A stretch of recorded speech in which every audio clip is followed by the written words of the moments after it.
There we go. Hello. Okay, there we go. What was that about? Yeah, well, one of the cats looks like them snatched the USB cord outside of the mic. There's fur all over it. Like, what the fuck? Cat-induced delays.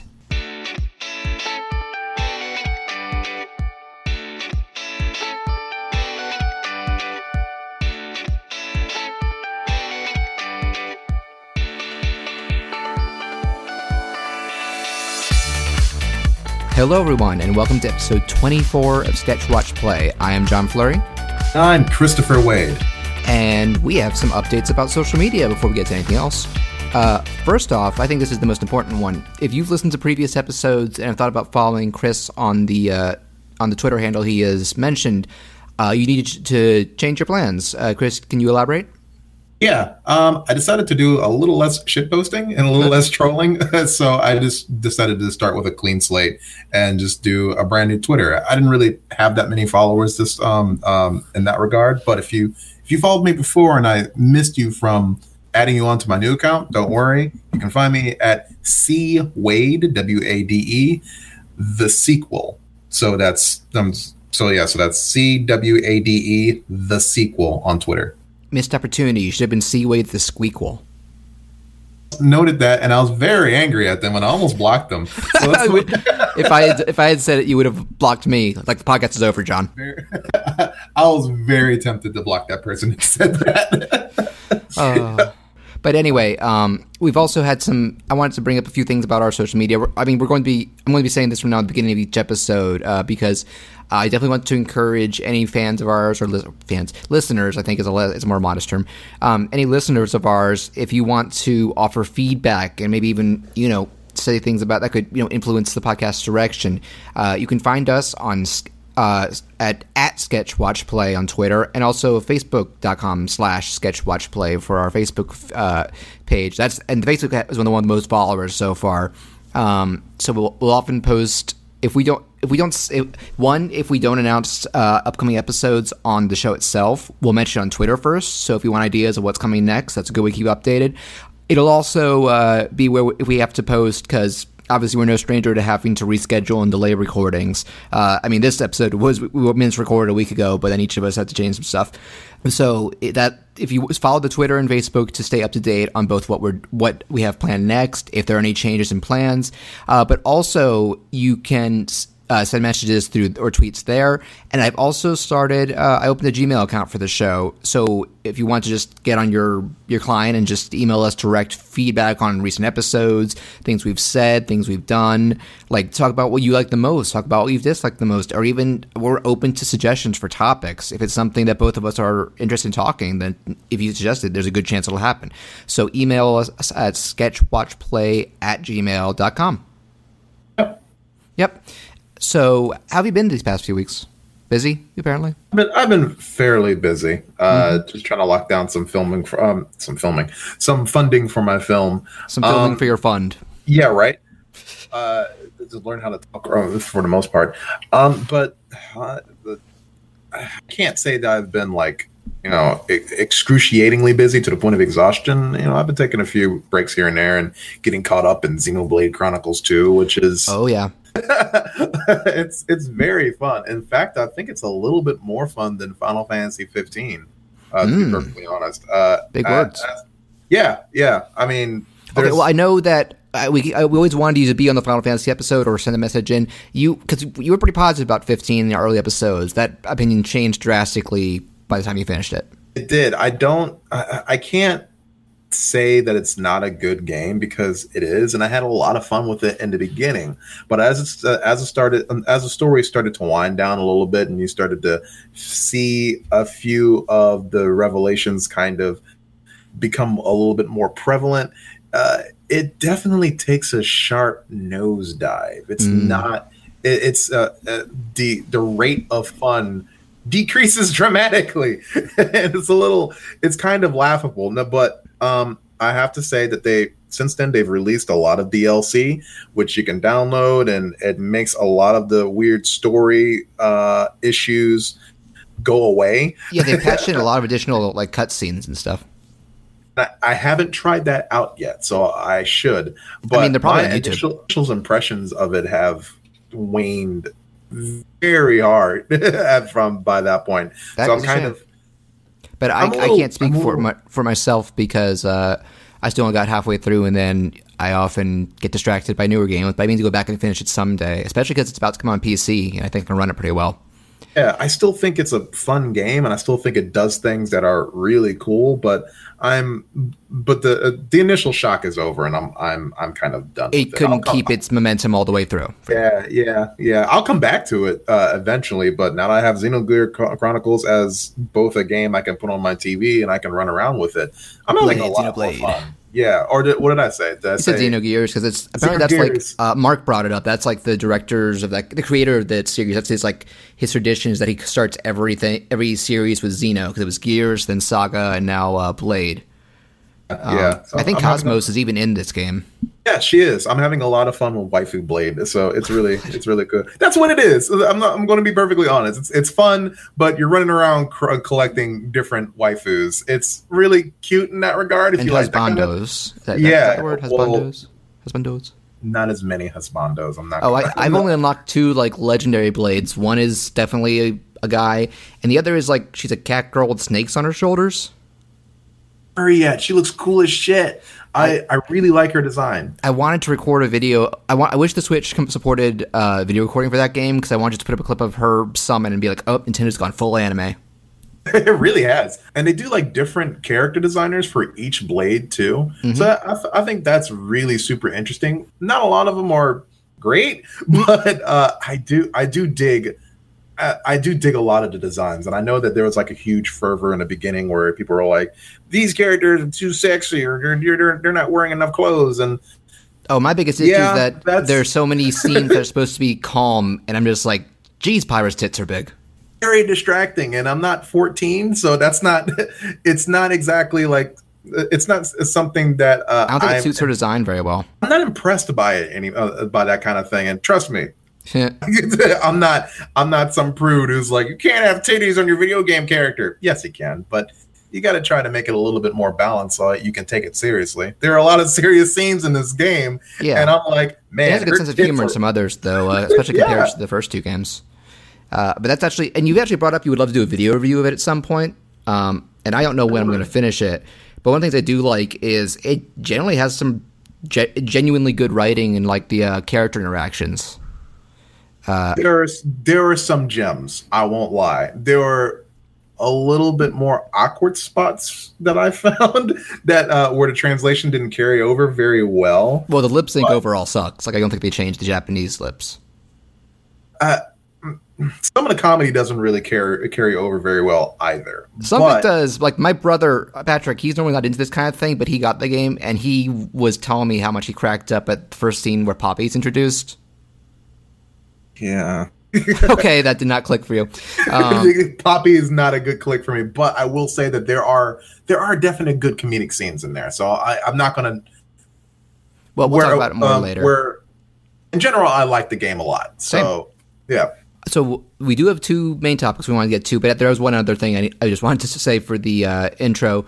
I think you might have seen this. So I did start last week a Patreon under my profile name. And it will go towards the artwork and drawings and videos and animations that I've been doing and talking about on this, but it would also go towards the show because we have to pay for monthly hosting on Libsyn and stuff like equipment and stuff like that.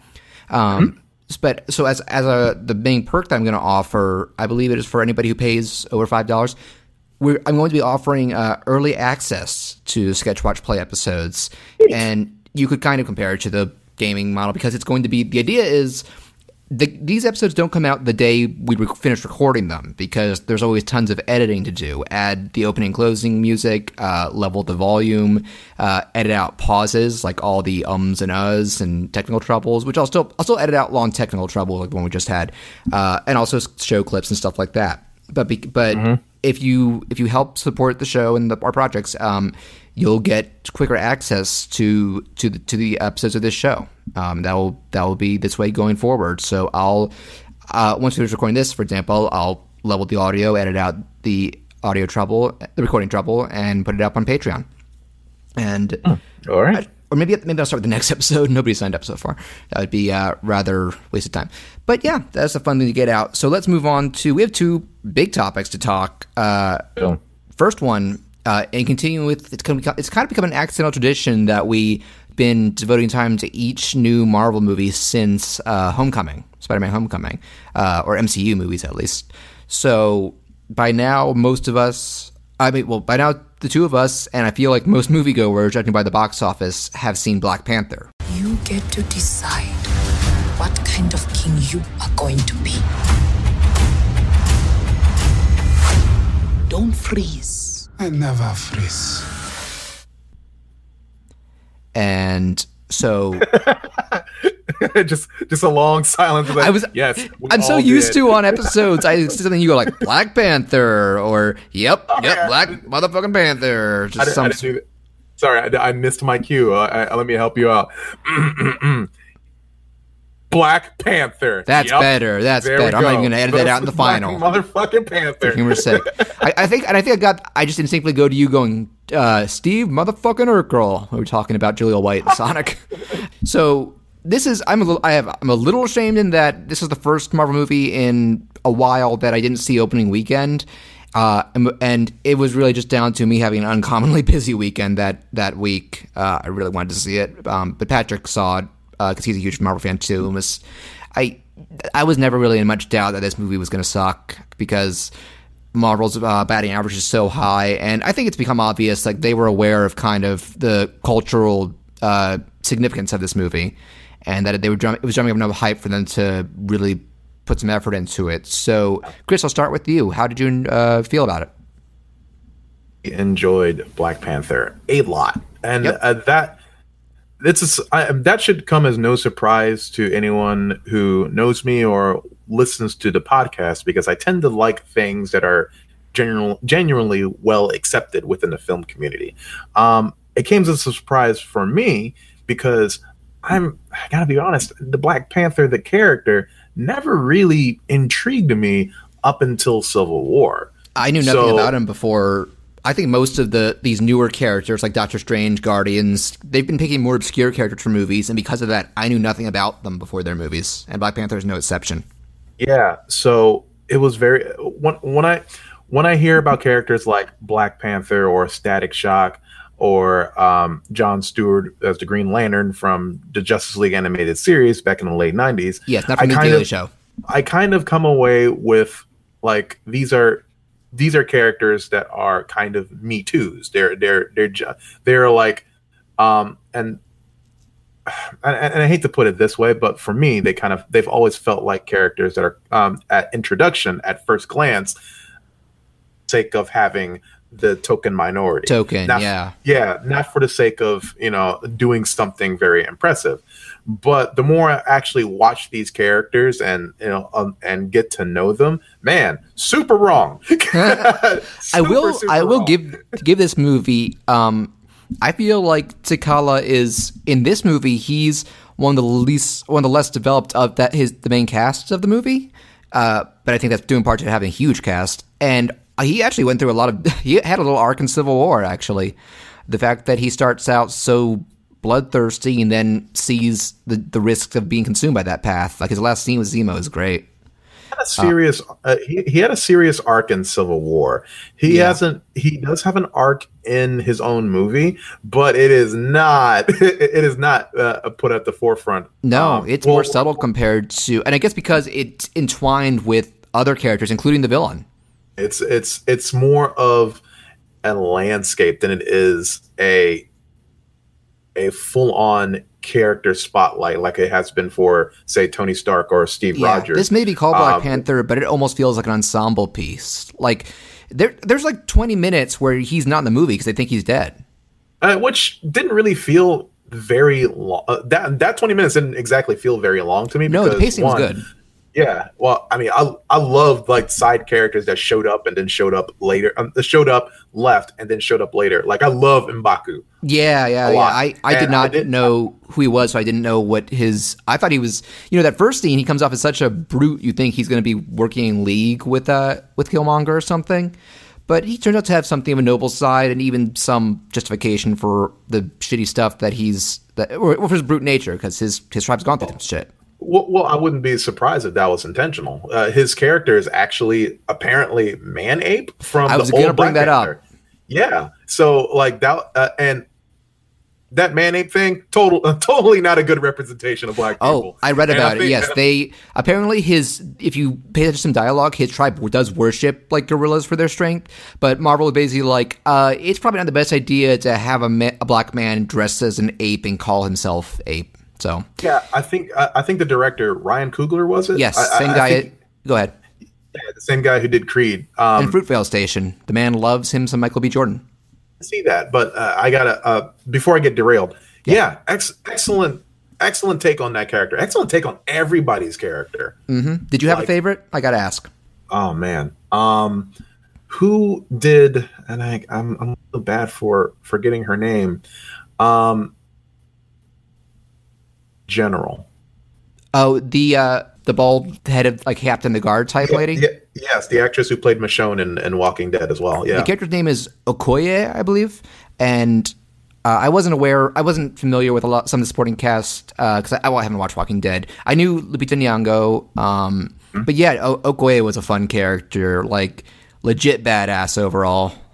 Mm-hmm. I loved her to death, and her fight scenes and just her general arc where she has to basically choose between serving her country and being loyal to the king, mm-hmm. and then later realizing that those two are the same, and those two can be the same. Mm-hmm. It was just fantastic. And even though it didn't like linger on her for that point, didn't really linger on her for way too long, you still kind of felt it. You got the right amount. I feel like there's a very good balance in what most of these characters, a lot of these side characters experience. And granted, like I said, man, the more we talk about it, the less of an issue it is to me that T'Challa's like arc and personality aren't the standout here, because he's so good. Jack Boseman is still so good performance, still likable, and I like the fact that I did draw two parallels to this and Thor Ragnarok, actually, mild spoilers for both, because it's both about these guys being forced into becoming king and uncovering some nasty shit their dads did, who were thought to be all benevolent, and also that they're the ones to kind of end up instigating a shift in where their kingdom goes from now on. And a lot of it's kind of hard to talk about Black Panther without talking about the politics of what goes into one, being black, and two, being either on the side of history that says you've made it, and being on the side of history that says not really, or as the people of Wakanda, they pretty much have left themselves, pretty much isolated themselves. Yeah, and yeah. For other African Americans who have not like enjoyed the supposed prosperity of that, right, they feel left out. And on one hand, you're like, hey, that's a cool little metaphor. It's not a metaphor at all. It's apparently a real thing between legit Africans and African Americans. There's real strife between those two cultures, and it's kind of odd. Did you like how it was handled in this, or was it all overall odd to you? I loved that. I loved how it was handled. Like, mm-hmm. As much as I think Killmonger was a genuine piece of shit, he won the argument of the movie. T'Challa made that decision at the end because of Killmonger's, motivation. And like, if it wasn't for Eric Killmonger, like jumping into the story, yeah, T'Challa would basically have just gone doing the exact same thing his father has done. Only problem was Killmonger wanted to do it for a much more violent reason. Because I want somebody to tell him, like, because the idea was, get some spies, take these weapons out, and just start, fighting authority and take everything back. And I feel like it would have been a little too preachy for someone to point out, like, the long-term effect of that would be people fearing you instead of respecting you. I think I mean, there are some points that came off as that people can come off and people can view it as a little cheesy of some of the messages that they point out. But the fact that these things actually happen and the fact that this movie plays it very well, I don't think it's that cheesy. I think it's very well astute. Well, not very well astute. I think it's portrayed in a way where people can understand it and people can be able to and people can still enjoy the movie as a superhero movie and kind of a commentary as well. Yes, Coogler found and the other writers of the film found, I feel like they did strike a good balance, because I stayed away from spoilers, so I was not sure if this was going to make any real world parallels at all or if it was supposed to stay in the realm of fantasy, and it's both. Yeah. But as the conflict goes on, it becomes more motivated by real conflict, but it's handled in a smart way and not something super preachy. And so kudos to, like I said, there's it strikes a good balance overall. Yeah, and I love, and I got her Wikipedia on her. I love, and I'm going to butcher this, and I'm very sorry. She's Denai Guira. Oh God, I'm terrible at names. Oh, Okoye. But Okoye. Okay. Okay. Let's call her okay. No. Damn it. She's the one I can't remember the pronunciation, because there's also Shuri and Nakia, but those are easy to remember. They're awesome. They're all awesome. I love Shuri. Shuri was my favorite. I don't know if you saw my tweet that I hadn't heard of her actress before, Letitia Wright, I believe. I think she's British, but that's just such a fun character. The fact that there's both kind of, it's not even people in rivalry, it's just the fact that she kind of messes with Chihala the same way any little sister would. But also the fact that she gives because people point out the sequence in Korea, or I think it's in Seoul, it's almost straight out of a Bond or Mission Impossible movie, because it's undercover, dressing all fancy, going to a casino, that kind of stuff. So it's only fitting that Shuri is basically the Q of Black Panther, his gadget girl. Now, apparently, based on one of the interviews that I saw of her, like, she was not approached to actually rip from Bond. Like, they had done that scene based on their brother and sister relationship, but not so much as they were building from a James Bond film. I think that was totally like a writing inspiration, but not an acting inspiration. And I thought that was really cool. Oh, I wasn't talking about her acting, because she's a lot more fun than someone like you would be. I feel like she's probably the closest we have to a character who's more comic relief than the others. Though for nobody that is that 100%. And I think it also helps that I'll be honest, she's the one I found really cute. She's like they're all super cool and it's I hate to say it, super cute. That was my tweet. I said, "What does it say about me that I think like the women in MC movies I'm like the most attracted to aren't like Black Widow or Nakia's pretty cute, but like I said my favorite three were Scarlet Witch, Shuri, and Mantis." And I'm like, I think it speaks because I already know in real life I like cute girls over supermodel types because they got more heart to them.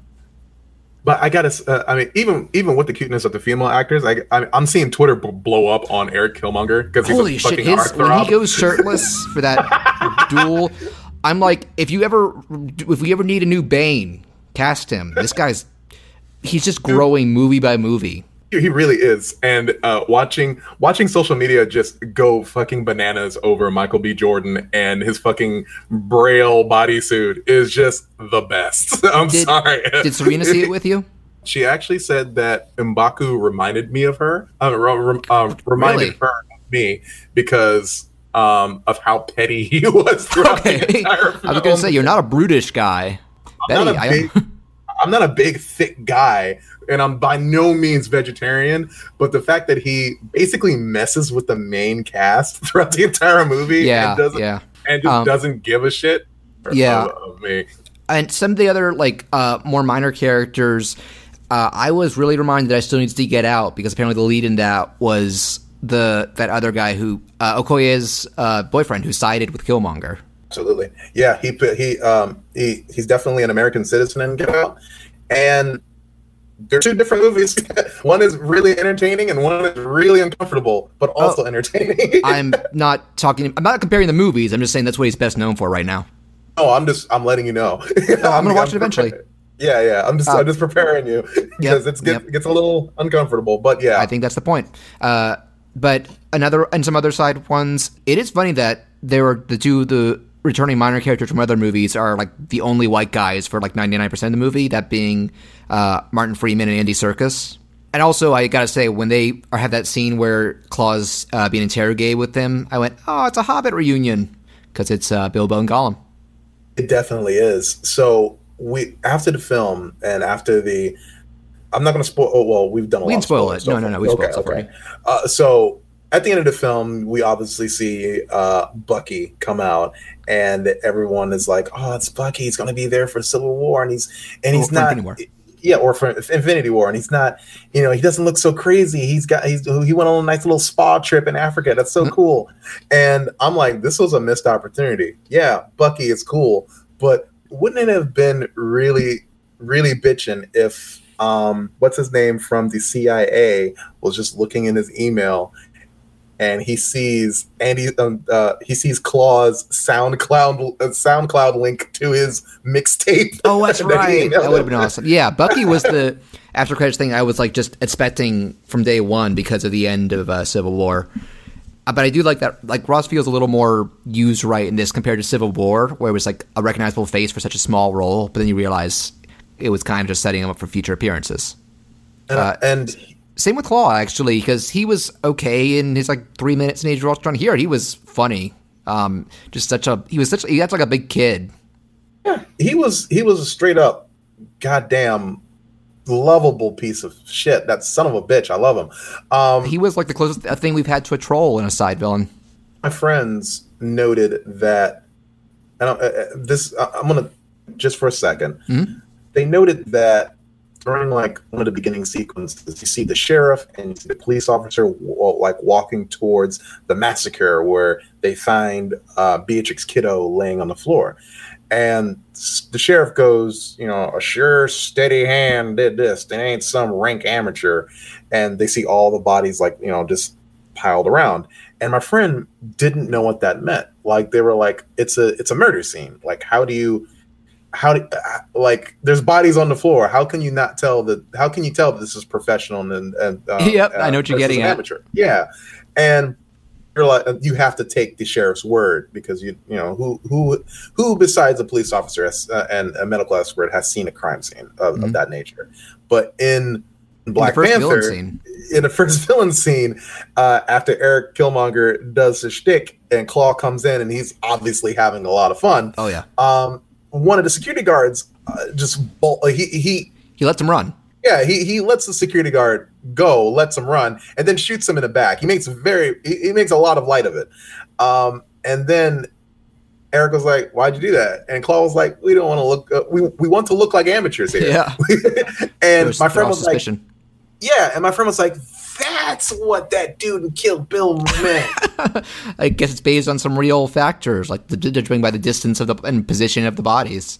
I did want to bring up, like, yes, I felt bad for Killmonger in terms of some of his history, but his opening scenes, he is awful. Both just fucking with and poisoning that guy. Oh, but no, then the big thing for me was when he turned on Claw, and Claw took his obvious girlfriend hostage. Remember that? Yeah, I do remember that. Man, that was so cold. He's like, he's going to be all right. Then she just shoots her to get through to Claw. Like, she was really just a means to an end, along with everybody else in that crew. Yeah, even though they have like a sense of camaraderie, they are definitely not good guys. Like it only extends for so far to the point of. I kind of figured Claw was going to be betrayed by him because I felt like from what they were hinting at, Claw was beneath him, but he was, he was a means to an end. Essentially, especially because his final thing is to bring Claw's body as a trophy to get himself into Wakanda. And Killmonger is definitely a giant piece of shit. But we talked about this, but he's still pitiable because we can understand the motivation because it's something that exists in real life. It's not just that; it's that he had the right of the movie. Like he had the means to actually become king, and the fact that T'Challa's father basically fucking lied. Hid the death of his brother. And he basically had the rights to royalty. Like he should have been welcomed within Wakanda with the truth. And now he's basically doing his job, which is to usurp another government and claim his right. Yep. And as much as I like T'Challa, man, he had to lose, and we all saw it coming. I didn't want it to happen. It was like, it would be pretty dull if it's just he beats Killmonger and he skulks away for another like 20 minutes. It was a shame, but it had to happen, and it made for some good storytelling. I have to say, I loved the movie a lot. Where would you put this on your Marvel meter? I would say somewhere in like the upper middle. And a lot of those movies, I really enjoyed them overall, but I rank them that way because my top ones have at least one or several like super standout, like that got me my blood pumping and me just cheering or howling, whatever. And I feel like with the exception of Guardians 2, which I've already praised in the past, that's kind of been the case with the last 3 or 4. I'm going to say this, Doctor Strange, Spider-Man Homecoming, and Ragnarok have had some fun little moments, but nothing that like puts them in the upper echelon. And that is not slams on any of those movies because I like all of them, but there's just a lot of movies, Marvel movies now at this point, and so the ones that really make the biggest impact stick out to me. And that is also not to downplay what an awesome kind of milestone this is for blockbusters. That's my favorite thing about it at this point. Yeah, definitely. I actually just read it's already about to pass the 1 billion mark, and not every Marvel movie does that. It's definitely pretty special in that regard, and it's for a while, like it's kind of tough being able to weed through the film industry or basically any industry and say this movie would never work, and that's been the case with movies. I mean, that was the case with Deadpool, for crying out loud. Yep. But it's especially true. It's especially true for movies that are headed and Wonder Woman and Wonder Woman.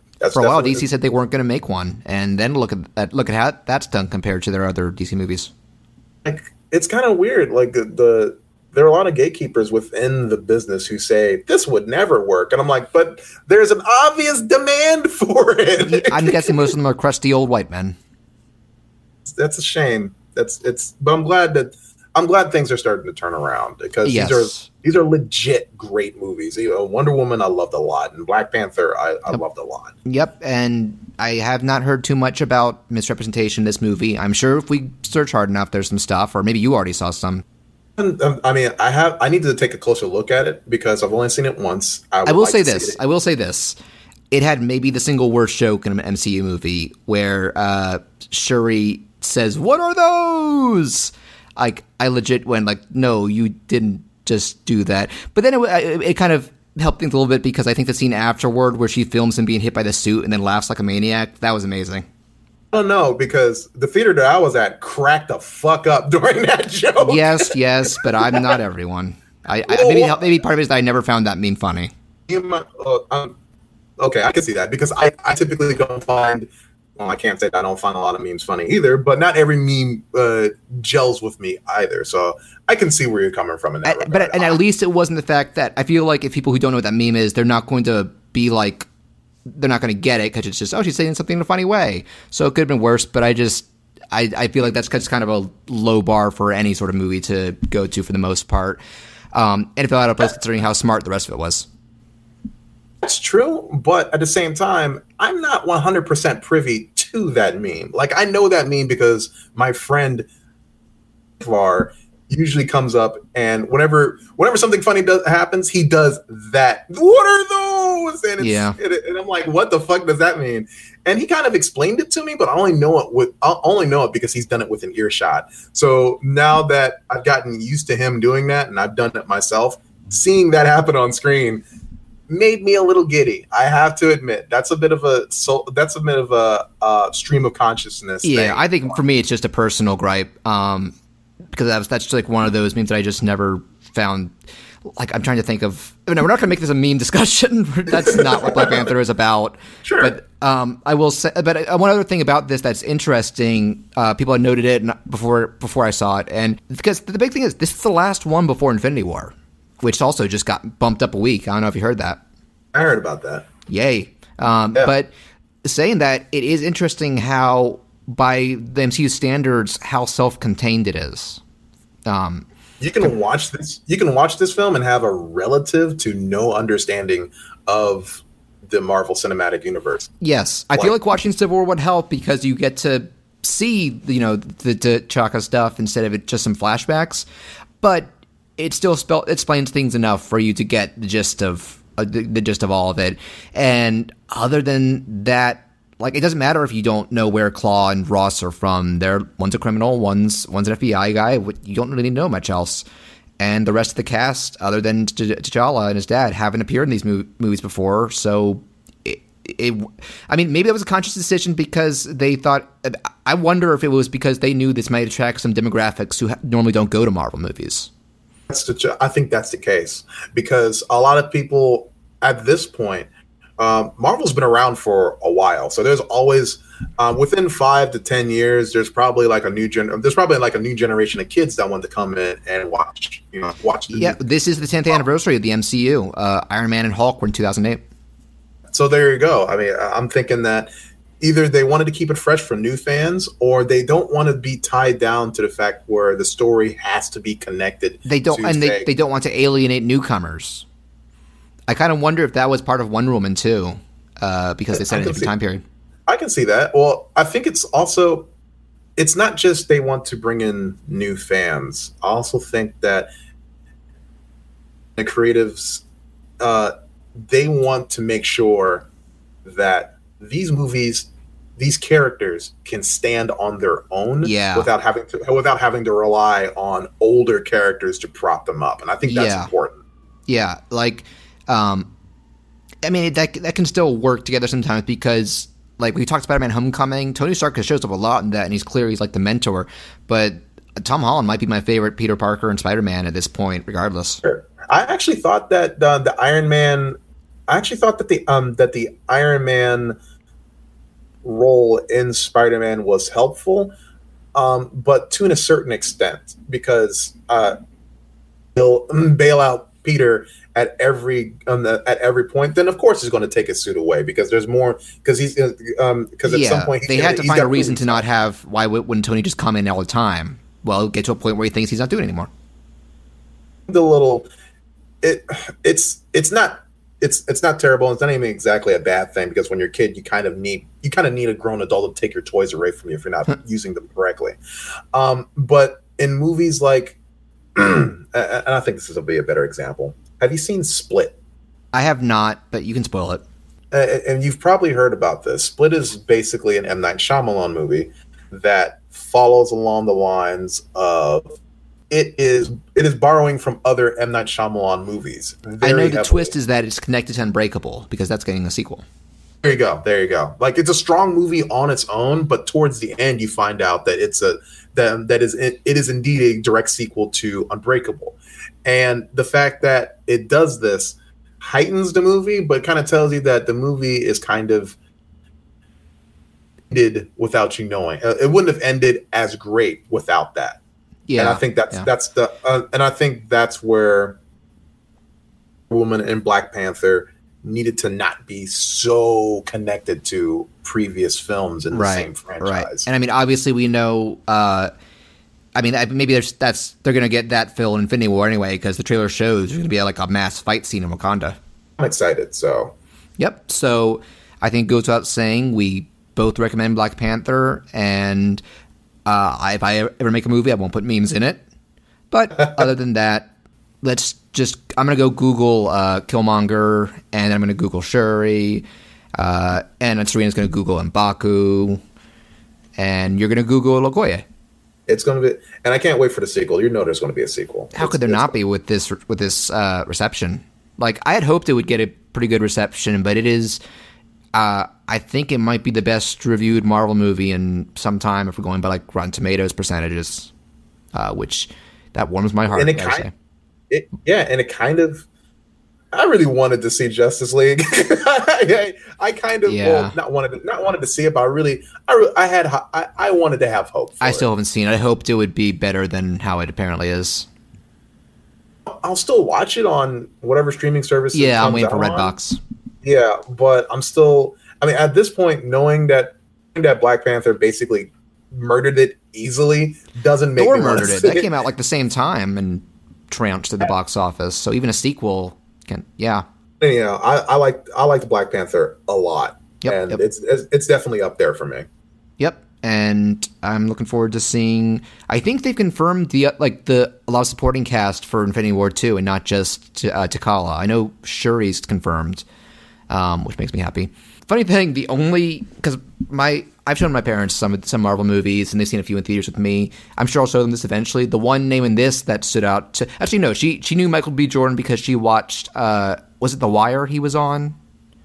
He started on TV. He did that. He was in The Wire. Michael B. Jordan that and Friday Night Lights, which are shows my mom enjoys both of those. And she also, it's a more minor role, but she was like, oh, Angela Bassett, because she was the Queen. The Queen, yeah. Yep, they got like a more veteran actress for the parents. Actually, interesting thing is, the guy who played T'Chaka, the king, I looked him up because I was like, I don't recognize him. He's mainly a stage actor, but two cool things. One, he's going to voice Rafiki in the Lion King remake. Also, I saw a Reddit picture where they took the, that dream landscape with the dead kings and just added the quote, "He lives in you." I was like, that's doubly funny knowing the casting. But a cool thing, they used that guy's son for the opening flashback with him and the brother. That's cool. Very good resemblance, actually.